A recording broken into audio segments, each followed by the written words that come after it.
तेरा तुझको अर्पण कार्यक्रम अंतर्गत कुल्ले ₹92,000 મત્તાનો મુદ્દામાલ તેના મૂળ માલિકને પરત સુરત શહેર પોલીસ કમિશનર તથા ખાસ પોલીસ કમિશનર શ્રી સેક્ટર 1 તથા નાયબ પોલીસ કમિશનર શ્રી ઝોન 1 અને મદદનીશ police commissioner Shri B division Surat શહેરનાઓએ સાવલી પોલીસ સ્ટેશનમાં નાગરિકોના ગુમ ગેરવલ્લે થયેલ મોબાઈલ ફોન વાહનો તેના મૂળ માલિકોને પરત કરવા સૂચના આપેલ જે અંતર્ગત તેરા તુઝકો અર્પણ કાર્યક્રમનું આજ રોજ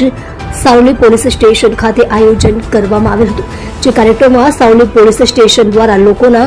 ગુમ ગેરવલ્લે થયેલ મોબાઈલ ફોન નંગ 7 જેની કિંમત ₹80,000 તથા બિગ બોસ કંપનીની સાયકલ જેની આશરે કિંમત ₹12,000 મત્તા મળી કુલ્લે ₹92,000નો મુદ્દામાલ અરજદારો મૂળ માલિકોને પરત કરી પ્રશંસનીય કામગીરી કરવામાં આવેલ છે। સદર કામગીરી પોલીસ ઇન્સ્પેક્ટર SR વેકરિયાનાઓના માર્ગદર્શન હેઠળ police sub inspector HL Desai નાઓ તથા હેડ કોન્સ્ટેબલ પ્રકાશ કુમાર પ્રેમજીભાઈ તથા હેડ કોન્સ્ટેબલ રાહુલસિંહ બળવંતસિંહ નાઓએ ટીમ વર્કથી પ્રશંસનીય કામગીરી કરેલ છે।